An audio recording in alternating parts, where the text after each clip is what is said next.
Welcome to Money Making Conversation. I'm your host, Rushion McDonald. I always tell people every time on this show, it's time to stop reading other people's success stories and really start writing your own. I always tell people to lead with your gifts. Gifts I call your passion. And don't let your age, friends, family, or coworkers stop you from planning or living your dreams. My next guest is really in that era where I'm talking about. A lot of people can tell you're gifted in certain areas and you can go into that direction. I'm going to talk about some of my experiences as she shares some of her experiences. And my next guest is Michelle Williams. Who is Michelle Williams? She's a Grammy Award-winning recording artist and actress, one of my favorite people who rose to stardom as the member of the R&B mega group or iconic mega group, Destiny's Child, and most recently appeared as the Butterfly. I saw her on the hit series Masked Singer. Michelle is passionate about raising awareness and mental health, about sharing the lessons she has learned in her own struggle with depression. She's on the show to discuss her very first book, Checking In, How Getting Real About Depression Saved My Life and Can Save Yours. Michelle shares an intimate, never-before-told stories about how, even in the midst of enormous fame and success, she battled depression, leading to her to find a true calling as an advocate for mental health, especially her own. Please welcome to Money Making Conversations, Tenitra Michelle Williams. How you doing? Listen. Yes, whole name, full name. Tenitra. Tenitra. I'm going to start out with the name first because my name's Rushion McDonald, and a lot of people over the years have always. I remember I was like 22 years old, and this guy came to me. I was working. He said, "Rushion, what is your name?" Because people would say, I let people say Russian or Rushion or Rushin. They just say it any kind of way. He said, make a decision about your name. And when I made that decision about my name, it really defined who I am today because I stuck with, I fought for it, and I held on to it, and today it defines me. I would tell people if I was a Ricky or Ronald or anything else, I probably wouldn't be the person I am. In some ways, I'd be successful, but it gave me an extra bonus. And to hear when I started reading about, it's in the very early part of the book, your name, it played a big role. I want to talk about that whole process because it plays out today. And when I wanted to make sure that I introduce you with your whole name, not just the middle name, Michelle, Tenitra, a beautiful name. Let's talk about that. Thank you so much. Yes, so my first name is Tenitra. My middle name is Michelle. Mm-hmm. And I remember having to make that decision on me not using Tenitra. And if you read the book, you know the reason, Rushion, because you read the book. So I don't know if I want to give away the reason. Well, I don't think that. I'm not asking you to give away a reason. I think because my reason was, and there's a lot of people sitting out there. That's why the book is relatable to me. Because, we do. You can continue, Michelle. Yes, sir. So making that decision, well, do I want to go by Tenitra or Michelle? Now, the reason presented, y'all gonna have to get the book because I don't want to, if I give it away. So,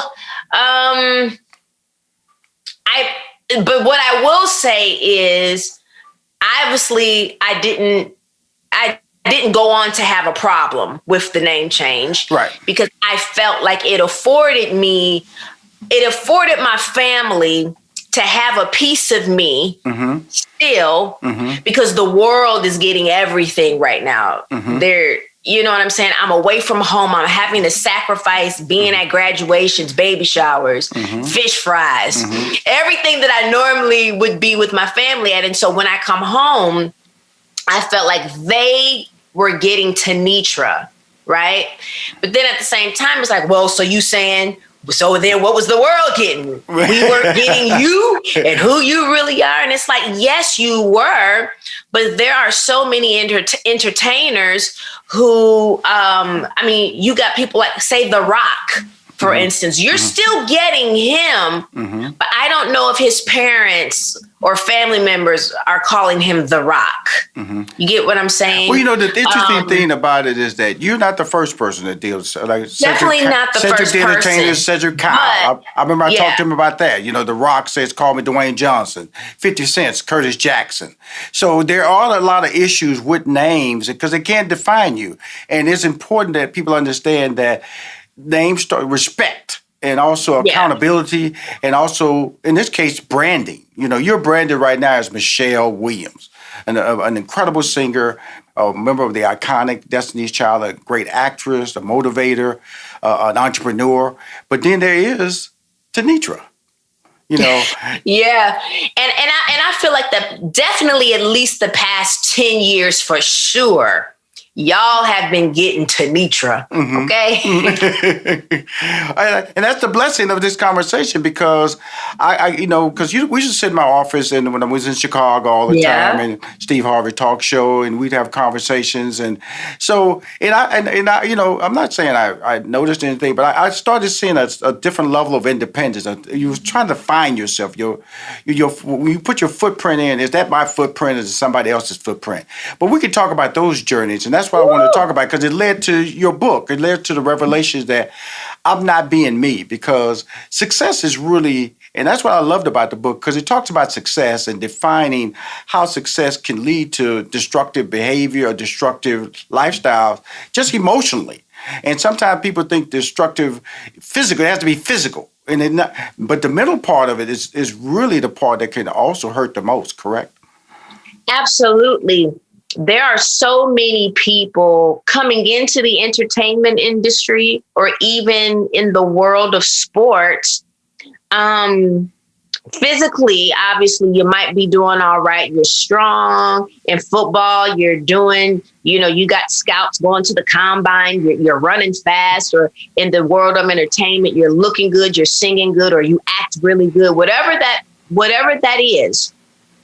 But so many of us are coming into these spaces with dysfunction, with wounds, really that stem from childhood. Right. And then they start to manifest tremendously in your adulthood. And when it's gone unchecked, it can lead to some really serious problems. Right. And you have beautiful parents. First of all, the book is dedicated to your dad. So let's make sure we get that clear. Yes. When she says those statements. Brothers and sisters, twin sisters, brother. So all these little facts you get from the book. See, that's how I kind of know it a little bit better now because I read. And this book here, when I started looking at myself, is that because this is what I love about the book that we're talking about, talking to Michelle Williams, checking in how getting real about depression saved my life and can save yours, is that when you live a life out in the open book, that's what it becomes, especially with social media, because your career was tied to social media. It blew up during that era. The internet era blew up during the Destiny's Child era. So you couldn't hide. You couldn't run. Your photos were taken. They were being posted. So everything. So you almost, from an emotional standpoint, you really couldn't live a life of secrecy because you was always being exposed by cameras and paparazzis and TMZ. That led a lot to you trying to define yourself. And let's talk about defining who Michelle is. And when I say that, I want you to talk a little bit, but then I'm going to go back to, you attending Illinois State, because I think that's a part of the conversation we need to talk about because it helps define where we're going to go with the future because I think your future is going back to college. So, but that's another conversation. Rashawn, I kid you not, literally, maybe about 10 minutes before I logged on here, I literally was finishing up my conversation with the university about my fall 2021 enrollment to get a bachelor's in psychology. Yeah, I was telling my staff, I said, because they always say, Rashawn, you're going to tell people what's on your mind anyway. You and I said, I got to tell her, she got to go back to college. I said, because that's a part of her life that's important to define herself because you're successful, Michelle. Now I just want you to live your life. Now, you don't have to prove anything to anybody. You're beautiful, you're gifted, you care, you have a legacy. Now, what is your legacy? But I'm talking about your legacy. You're like, one of the reasons, when I talk about my life with Steve Harvey, and I was telling my team was that I remember when, a lot of people don't know I was a stand-up comedian. And so that's how Steve Harvey and I met. We were doing stand-up. He was my opening act. And as he became successful, and I was still being a stand-up. And people just always tell me, Rashawn, you're just as funny as Steve Harvey. I go, I don't want to do stand-up. Oh, no, why?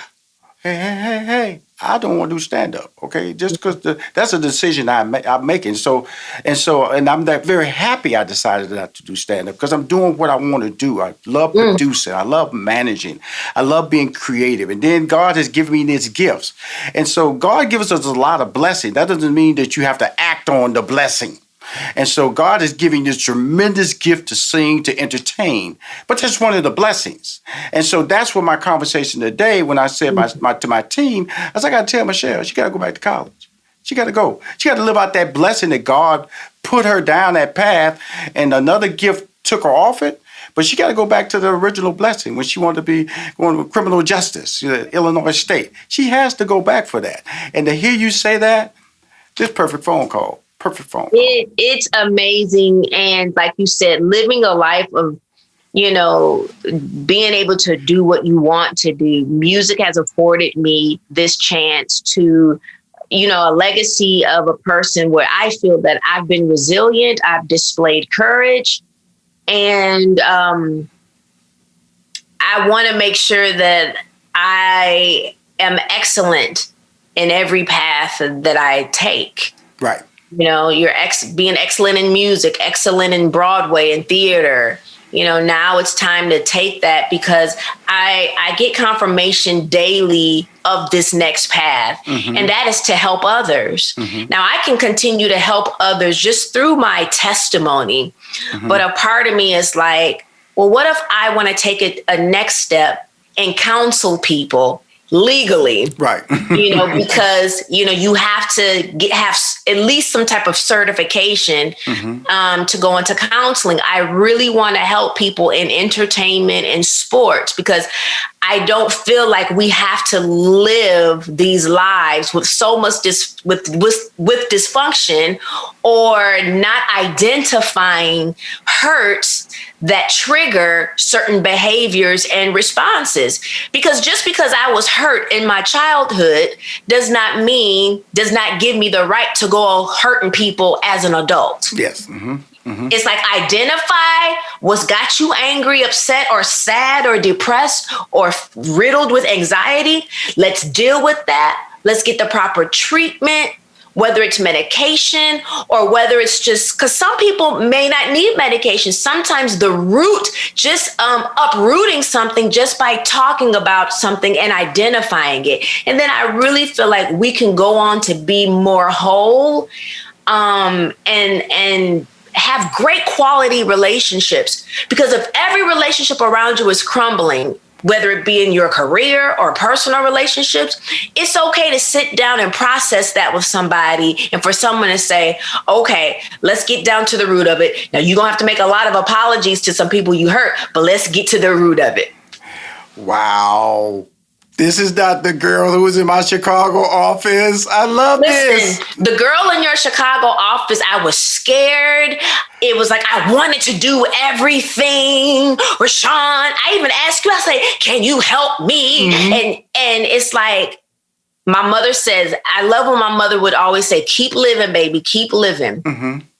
You will eventually find that passion in your calling. Because Rashawn, you told me to do a lot of things. Mm-hmm. Mm-hmm. You saw I could be doing a lot of things. But what is now my passion and what I believe is just another addition to my purpose. And that's the conversation we're having right now. Absolutely. I remember, I always tell people that more and more, this show has helped me a lot because, first of all, it has allowed me to see how I've impacted a lot of people and yes, didn't know that. I just got to get one of those cakes. We got to do some fried pies. Absolutely. I do anything for you. I got to do anything for you. And I always tell people about gifts, and I talk about gifts, and I always say today about talking to my daughter this weekend because I was talking about empowering her to be more than just an individual tied to one vision. She said, what do you mean? I said, well, in October 1991, that's a day I was talking to God. I was saying, I said, if you allow me to just explore all of my talents, I will give 100% to everything. I will not cheat you. So other people always say, why are you multitask? You're such good at, because I made a commitment. I made a commitment and he told me I can do all these things. I have to do what I say. And so when I look at you, you're one of those people with a lot of talents. And so now, what's been fortunate for me, I've been able to complete some of those things. Like I got my college degree. Everything. I went to IB. I wanted to do that. I wanted to be a successful comedian. I wanted to be on television. So I'm willing to walk away from certain things. And so when I read the book, this is what's happening to you. That I want to use the word courage, but the willingness to look in the mirror and say, so I'm good with that. I'm good. I can walk away and be Michelle. And what I'm hearing you talk right now, it didn't matter that I didn't want to hear you sing.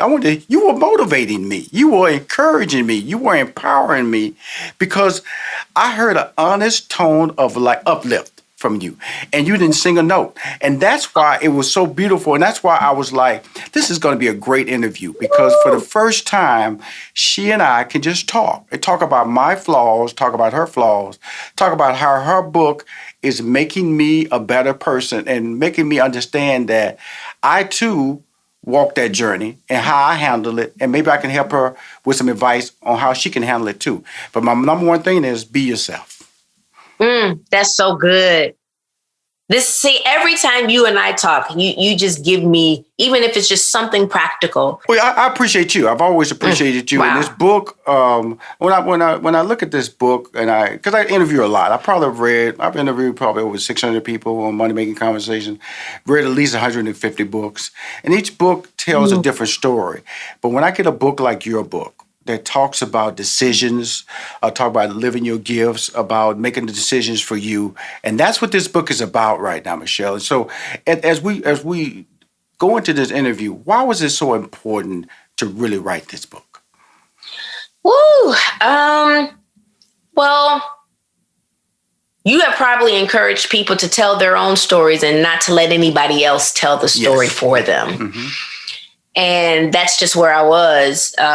When I go back to the year 2018, and when I was hospitalized in 2018, I could imagine the thoughts that were running in people's heads. Not that it's really anybody's business, but by the time I felt like the way in which I had to release a statement about my hospitalization because TMZ found out. Mm-hmm. And I did not want some narrative out there. Mm-hmm. So, I was able to craft a statement while I'm in the hospital seeking treatment for depression and anxiety. I had to release a statement and tell people, yes, I, in fact, have been in the hospital. I'm actually, taking the advice that I myself give to others, which is to seek help. And then fast forward to the year 2019, when the book process started, it was healing for me and it was restored for me.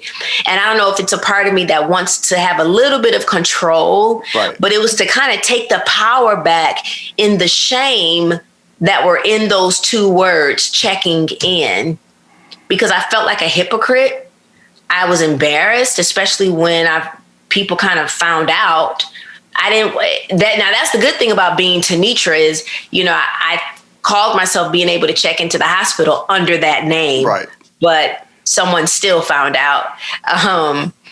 But it was to take the power back, and to tell my own story, but to give another person maybe a name to maybe what it is they're feeling, because I didn't get a proper diagnosis until I was in my 30s. Right. Mm-hmm. So can you imagine a young person right now that's reading that book that can say, oh my gosh, maybe this is what it is, but I still advise you to go get an assessment. Don't just read my book and say, oh, I'm depressed. It's the same thing as going on Google. Google gonna tell you finna die. Right. When you Google a symptom or something. So please, by all means, it's just to be a supplement and a guide to maybe what someone else is going through and how they can overcome. I'm just staring at you and with a smile. I'm actually talking to a beautiful person who is defining their future. This is amazing encouragement for me, for anybody who's listening. Mm-hmm. And because what happens is, change is a big fear for a lot of people because it walks into unknown. Yeah. And you're walking into unknown. Yeah. And so, because known as you're a singer, known as you're an actress, known as you're famous, but the unknown is, does anybody want to hear this? But I'm going to just tell you something right now, Tanitra. I want to hear it because you're articulating it in such a tone of motivation, of honesty, of you're capturing my imagination. You're wanting me, if we was at a church, this is the call to the altar moment. You know what I'm saying? Listen. You know what? You said something about I'm defining my future. Mm-hmm. And a friend of mine, we've been dissecting that word future. Literally the past few weeks, we've been dissecting that word future. And future means the time or period of time following speaking or writing. We define our futures by what we speak or what we write. Yes. And I was like, wait a minute, because we know the future to be as something to come. Like, I can define my future by what I'm speaking and by what I'm writing. The past, if you look up the word past, it's the same thing. The past is something that was spoken or written. Now, how can I maybe reap better from my past? Start speaking better. Start writing better. Start sowing better seeds. And your future will be a little brighter. My thoughts, and I see it happening in my life. Wow. Tanitra Michelle Williams. She's That's on my it. show. She's on my show. She's talking about her new book, her first book, in fact. Checking in how getting real about depression saved my life, meaning her life. Sir. And can save yours. 2018, that was a moment where she had to take control of her life. And this is what this interview is about, taking control of your life. That's and so many people. You know what? I love that perspective. Taking control of my life, because going on 3 years now, that's what I've had to do. I didn't have anybody to hold my hand. It was a decision that I made. And Rashawn, do you think it's a decision people make as we get older? Because I'm 41. Well, I would tell you that I found out who Rushion McDonald was in his 40s, in my 40s. When I really, because I was just going through the process, making money. A lot of great decisions were being made in my career for me or by me, but people to tell me I was successful, but I didn't understand success. I didn't understand my gifts. And so my whole thing now is that for you're living your decision. So in my 40s, I started living my life as Rushion McDonald. I stopped using words like lucky, right place at the right time, because your book talks about that. In the beginning, if you look at it, your book talk about somebody made a phone call and you just happen to get this. The word luck comes into play there. And it's really not. Your gifts came into play there. But you were not clearly understanding your gifts. They were just it just pushed you in a certain direction, and opportunity was tied to that moment. And so now in my 40s, I realized that I'm not lucky. I'm gifted. God has given me all these gifts. Now I have to apply them properly. And one of the persons who achieved that foundation of me, that resolution of understanding what it was Steve Harvey. And so, because I all those gifts were poured into his career and allowed him to become the person, and we both benefited from that level of success. So when you say some people get it at 18, some people get it when they're 16, they have a clear understanding of their direction. All you getting right now, Michelle, is an honest assessment of yourself and what you want to do. That's what you're doing right now. That's why it's important that we talk. I can't wait to see you, because I owe you a big hug. I owe you a sit down, a walk in the park, just something normal. Just a normal Rushion McDonald talking to a normal Michelle, Tanitra Michelle Williams. That's what I owe you. Where are you based? Atlanta. Atlanta. Okay, well, come on now. I owe you a meal. We will connect this week. Seriously. I just became an official Georgia resident. I got my license. Well, you real then. We're going to connect, because I bought a building here. believe me, we're going to talk because. Okay, I love that. I would love that. Because before we run out of time, I want to talk about the book tour that you got coming up here. You know, topics ranging for all these celebrities. Or your book tour started May 26th, 27th, 28th. You know, Taraji P. Henson, Lecrae, that's my boy. Tina Lawson, that's my girl. LaTonya Luckett. Let's talk about this this book tour, this virtual tour that you're hosting, correct? Yes, it's conversations with Michelle Williams as it relates to my book Checking In. And some of the topics are identity, anxiety, depression, singleness. And we've got some great names. We've got Devon Franklin, Chandler Moore, Tabitha Brown. We're going to be talking about, well, the topic was supposed to be community, but she and I just talked about so much, her health and like Taraji, like you said, Lecrae, LaTonya Luckett, Tina Lawson, Chloe Bailey, Dr. Caroline Leaf, who is a neuroscientist and can break stuff down. She is phenomenal. Dr. Anita Phillips as well. A great mixture of celebrities, giving some practical advice. And then we've got Dr. Anita Phillips, that's a psychologist, and I named Dr. Caroline Leaf as a neuroscientist, who can also kind of scientifically kind of break down what the mind and brain goes through. Well, I am smiling. I am at you because I am talking to, I'm talking to you now. I'm talking to Denitra. I'm talking to a person, in other words, nobody's written a song for you now. Nobody's told you a beat. Nobody's told you a choreographed a movement in this conversation. And I want these interviews, I want you to be you. I want you to be Denitra. I want you to be that 18-year-old who wanted to go to Illinois State, who wanted to major in criminal justice, but you had this big old gift, this ability to sing. And you were how did I say, not sure how to go because you were a church girl. And you had that secular over there, that secular sound over there, battling that. So you always had that battle. And so what God has done for you now, this is what he's done for you. He's set you on another path to be you. And these interviews, Chloe Bailey, Taraji P. Henson, Lecrae, these ain't names you just throw out there. People don't, I'm telling you something, these people, they spend time with you, they love you. They believe in you. And, Taraji, she just finished a healing show for Facebook Watch, where it was talking about people coming in. She just finished a healing show. Lecrae just came off that book, Healing, Finding God, Understanding Religion His Way, And it's so I just look at all this, and Devon Franklin, we all know about him, and Tamar Brack just interviewed her. Tamar. So when I look at you and this tour, I just see a next step for you. And what I want to say to you, Michelle, be you. Be you, girl. Be the person I'm talking to right now. Be honest and lead us and lead these people. Don't be caught up and they might be. Lead them like I've been leading people for years. Sitting there telling the truth. You are a leader, young lady. You are talking the truth. Share your story. And when you share your story, people will listen. And when they listen, they want to hear how they can be led. And they be led in a positive manner.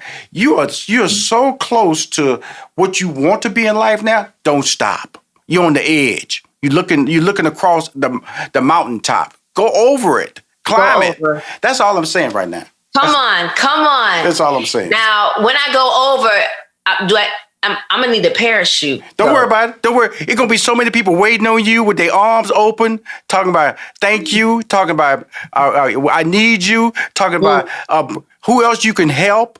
It's gonna be so many people waiting for this Denitra Michelle Williams, this version of life. This is your next version of life. This is your conversion. I've lived many lives in my and I've been fortunate. I'm living another path. When I left Steve, I'm really living the life that I wanted to live when I was 18 to 24. That's what I'm living right now. And so I'm just telling you right now, that 18-year-old kid, you're living that life right now. And so what happens, I always tell people, between 18 and 24, that's really when you wanted to be, when you was ambitious, when you had dreams and that were different from other people. Now you're living a life right now that will make that 18 to 24 years work for you. Just lead it with honesty. That's so good. Yes, sir. Yeah. Lead it with honesty. Lead it with the ability to understand that you are great. I just wanted to take the time just to talk to you. You are in Atlanta. We will connect. I'm going to bring you by my office. We're going to eat dinner because I got a built-in, we're going to dessert you asking for, all that. We're going to take photos. But more important, I got a garden in the back. I got okra back there, tomatoes back there, collard greens back there. Listen, all that. I need about 7 to 10 pounds extra on me. Don't worry about it. Don't worry about it. You're going to help me. When you leave, I'm going to leave. You're going to leave with a cake. Michelle, first of all, I want to wrap up this interview and just say, I am so blessed to talk to you now.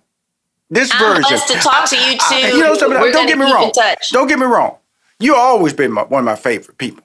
But you too. Yes, sir. But to hear you talking the way you're talking now as Tanitra, girl, oh my God. Oh my God. The blessings are going to be just over. So go to that mountaintop. When you look over, I swear to you, it's going to be so many people going to make you cry. And you're going to slide down that hill because they're going to have to part the ways. They're going to go, what took you so long? Well, it took me 41 years, but I'm here, y'all. I'm here, y'all. Come on, sir. Come on. Yes, sir. Thank you.